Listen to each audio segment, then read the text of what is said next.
अस्सलामुअलैकुम dear fellows. आज की हम अपनी इस वीडियो में डिस्कस कर रहे हैं क्लास 9 की साइंस ग्रुप की बुक है चैप्टर 1 की एक्सरसाइज 1.2।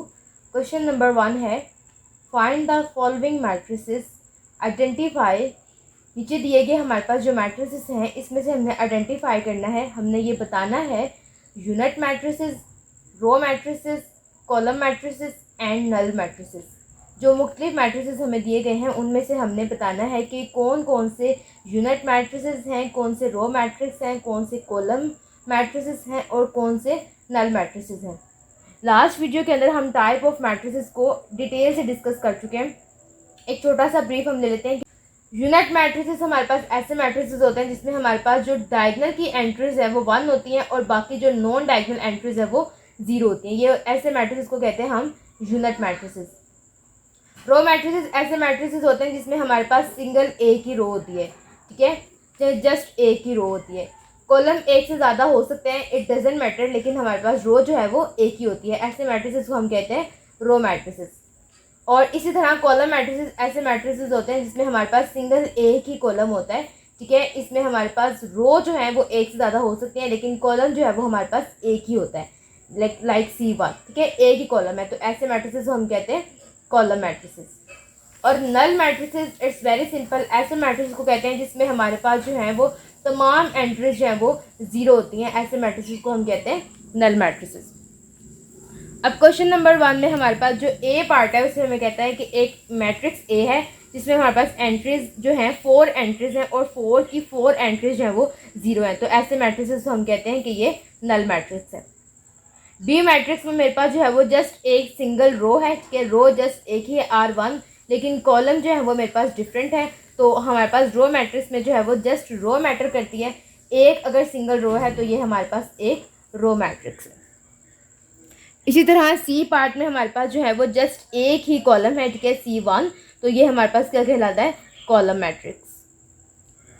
डी पार्ट में हम देख रहे हैं कि हमारे पास जो डायगनल की एंट्रीज हैं वो 1 है और जो नॉन डायगनल एंट्रीज है वो हमारे पास 0 हैं। तो हमें पता चलता है कि यहाँ से ये यूनिट मैट्रिक्स है और यूनिट मैट्रिसेस का एक दूसरा नाम है आइडेंटिटी मैट्रिसेस।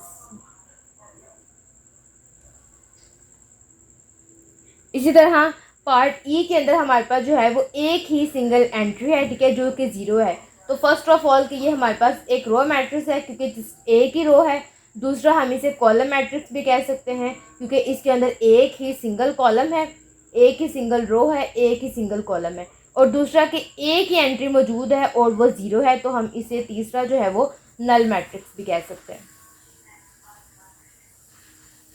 एफ पार्ट है हमारे पास जिसमें जस्ट एक ही सिंगल कॉलम है, तो this is our column matrix. यह हमारा एक्सरसाइज 1.2 का क्वेश्चन नंबर 1। क्वेश्चन नंबर 2 है आइडेंटिफाई द फॉलोइंग मैट्रिसेस। जो हमारे पास मुख्तलिफ मैट्रिसेस देखे हमने उनको आइडेंटिफाई करना है। नंबर 1 है हमारे पास स्क्वायर मैट्रिक्स। स्क्वायर मैट्रिक्स हमारे पास ऐसे मैट्रिसेस होते हैं जिसमें रो और कॉलम की तादाद जो है वो बराबर होती है, कि नंबर ऑफ रोज जो हैं वो बराबर होते हैं नंबर ऑफ कॉलम्स के, ठीक है। और रेक्टेंगुलर मैट्रिसेस जो हैं वो स्क्वायर मैट्रिसेस के उल्ट होते हैं। रेक्टेंगुलर मैट्रिसेस ऐसे होते हैं जिसमें रोज जो हैं वो कॉलम के बराबर नहीं होते हैं। इसी तरह हमारे पास रो मैट्रिक्स है जिसमें सिंगल रो होती है। कॉलम मैट्रिसेस हैं जिसमें हमारे पास सिंगल कॉलम होता है, यानी कि एक ही कॉलम होता है।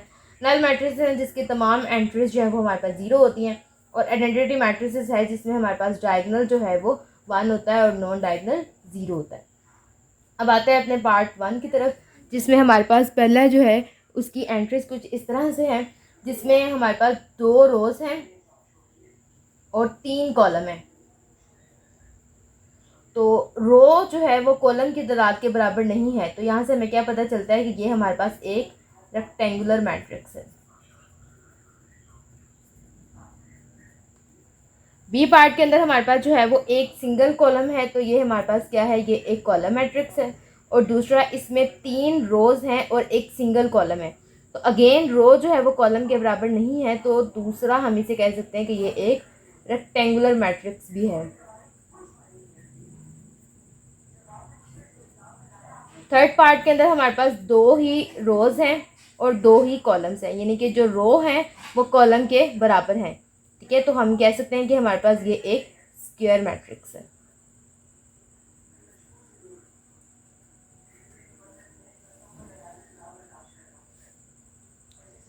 फोर्थ पार्ट के अंदर हमारे पास जो डायगोनल की एंट्रीज हैं वो 1 है, तो हमें डायरेक्ट पता चलता है कि ये एक यूनिट मैट्रिक्स है। और दूसरा हमारे पास रोज और कॉलम की तादाद जो है वो आपस में बराबर है, तो हमारे पास ये एक स्क्वायर मैट्रिक्स है। फिफ्थ नंबर पे मेरे पास जो है वो 3 रोज हैं और 2 कॉलम्स हैं, ठीक है। मतलब रोज जो है वो कॉलम की तादाद के बराबर नहीं है, तो ये मेरे पास एक रेक्टेंगुलर मैट्रिक्स है। सिक्स में हमारे पास जस्ट एक सिंगल रो है, तो ये एक रो मैट्रिक्स है। दूसरा मेरे पास एक रो है और 3 कॉलम्स हैं, तो दूसरा मैं इसे रेक्टेंगुलर मैट्रिक्स भी कह सकती हूँ।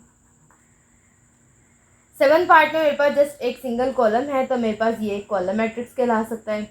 और अगेन रो जो है वो कॉलम की तादाद के बराबर नहीं है, तो ये एक रेक्टेंगुलर मैट्रिक्स भी कहला सकता है। एट पार्ट में मेरे पास 3 ही रोज हैं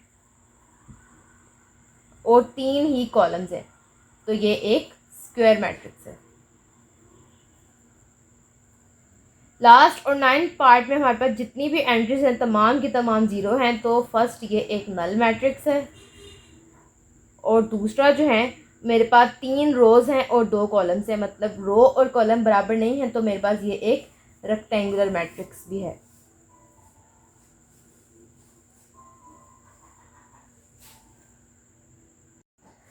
लास्ट 3 क्वेश्चन है हमारे पास। From the following matrices identify. अब हमें नीचे जो मैट्रिक्स दिए गए हैं इनमें से हमें क्या बताना है। पहला हमारे पास डायगोनल मैट्रिक्स, दूसरा हमारे पास स्केलर मैट्रिक्स और तीसरा है मेरे पास यूनिट या आइडेंटिटी मैट्रिक्स।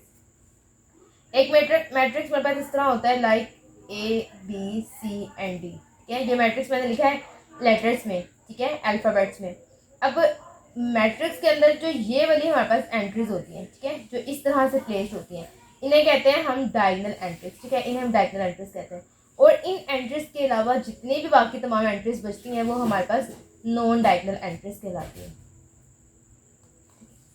अब अगर हमारे पास डायगोनल में जितनी भी एंट्रीज हैं वो सेम होती हैं, लाइक अगर मेरे पास डायगोनल में है 2 0 और 0 2, मेरे पास अब जो ये जो डायगोनल की एंट्रीज हैं, ठीक है, वो मेरे पास सेम है, ठीक है, लाइक 2 और 2 मेरे पास सेम है, तो मेरे पास ऐसे मैट्रिक्स कहलाते हैं स्केलर मैट्रिक्स। और अगर डायगोनल की एंट्रीज मेरे पास 1 हो और बाकी नॉन डायगोनल जो है वो मेरे पास 0 हो, तो ऐसे मैट्रिक्स कहलाते हैं यूनिट या आइडेंटिटी मैट्रिक्स। अब हम आते हैं अपने क्वेश्चंस की तरफ। ए मैट्रिक्स में मेरे पास जो है डायगोनल की 4 और 4 जो है वो सेम है, तो हमें पता चलता है कि ये मेरे पास एक स्केलर मैट्रिक्स है। बी पार्ट में मेरे पास डायगोनल की एंट्रीज तो मौजूद हैं लेकिन ना तो वो सेम है और ना वो 1 है, तो ना इससे क्या पता चलता है कि ना तो वो स्केलर है और ना वो यूनिट मैट्रिक्स है, जस्ट ये एक डायगोनल मैट्रिक्स है। क्योंकि डायगोनल की एंट्रीज मौजूद हैं और जो नॉन डायगोनल एंट्रीज है वो 0 है। इस तरह ऊपर जो हमने लेटर में मैट्रिक्स लिखा है इसमें ए और बी की जगह कुछ नंबर्स आ सकते हैं, लेकिन जो बी और सी है दे मस्ट बी 0। बी और सी जो है वो इनको 0 होना चाहिए। अगर ये 0 होंगे तभी ये जो लेटर्स का जो मैट्रिक्स है वो एक डायगोनल मैट्रिक्स कहलाएगा। सी पार्ट है जिसमें मेरे पास जो है वो डायगोनल की जो एंट्रीज है वो 1 है, तो सिंपली हमें पता चलता है कि ये एक यूनिट मैट्रिक्स है और दूसरा हम इसे आइडेंटिटी मैट्रिक्स भी कह सकते हैं।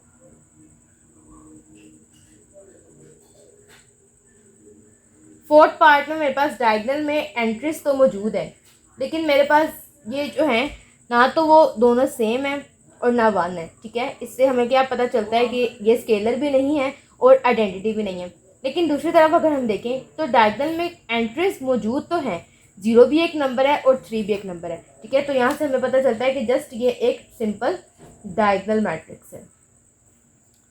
लास्ट हमारे पास ई मैट्रिक्स है। सबसे पहले तो हमें इसको सॉल्व करना चाहिए।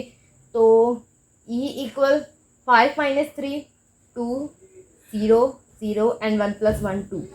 तो डायगोनल की एंट्रीज 2 और 2 जो है वो सेम है, तो हमें पता चलता है कि ये एक जस्ट स्केलर मैट्रिक्स है। तो ये थी हमारी चैप्टर 1 की एक्सरसाइज 1.2।